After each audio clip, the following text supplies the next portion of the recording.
اللهم صل وسلم وبارك عليك يا حبيبي يا رسول الله. ازيكم متابعيني عاملين ايه؟ النهارده جايه لكم باكله سهله جدا وبسيطه وما تاخدش وقت واقتصاديه على قد الايد.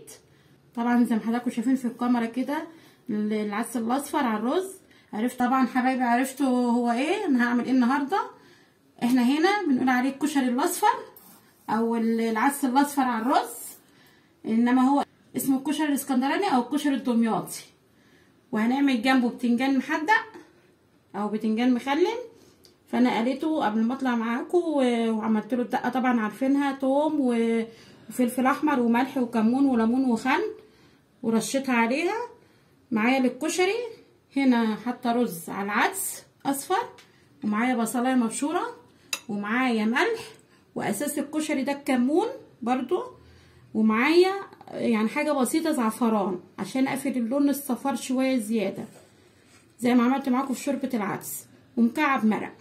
هنحط التوابل دي على البصله كلها على مكعب المرق ونقلبهم كده ببعض، نمزجهم ببعض. مزجنا كده البصله المبشوره وتبقى بصله بيضه، بلاش البصله البنفسجيه الحمراء دي عشان ما تبقاش باينه في الرز ان هي غامقه. البصله البيضه حطينا عليها الملح والكمون ورشه الزعفران ومزجناهم كويس. وهنروح على النار يا حبايبي، حاطين حله على النار هحط فيها الزيت وهنزل بالميه المغليه. انا بحب اعمل الطريقه دي يا حبايبي. في ممكن ان انتي تشوحي الرز بالعدس وتنزلي عليه بالميه. اروح نازله بالبصله كده واخليها تغلي قد 5 دقايق بالبصله، تبقى الريحه جميله في منتهى الجمال. وهرجع لكم تاني. كده الميه غليت معانا بالبصله بالكمون بالملح بذره الزعفران، الريحه في منتهى الجمال. هحط مكعب المرق، استنى عليه بس يغلي شويه واروح سقط الرز في منتهى الجمال. نسقط الرز مع بعض كده يا حبايبي، غسلاه هو العدس مع بعض كده. انا سقطت الرز يا حبايبي هو والعدس. تراعي ان حبايه العدس ما تاخدش سوا زي حبايه الرز، فتقللي الميه. لو انت عامله 3 كوبايات رز حطي 1.5 كوبايه ميه او 2 كوبايات ميه، انما ما تحطيش 3 كوبايات. احنا عارفين ان كوبايه الرز المصري بتاخد 1 كوبايه ميه، فانت لو عامله 2 كوبايتين رز حطي لهم 1.5 كوبايه ميه عشان خاطر ان العدس يبقى مفلفل معانا وجميل وما يبقاش معجن. كده هنغطي عليه لحد ما يغلي، وما يغلي هننقله على نار متوسطه.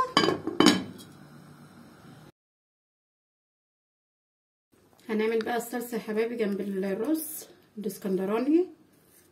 معلقه توم كده، نحاول ما نخليش التومه تتحرق معانا عشان ما تبقاش ممرره. هنزل بمعلقه البابريكا ونص معلقه كمون ان ريحتهم بس تطلع مع التومه كده.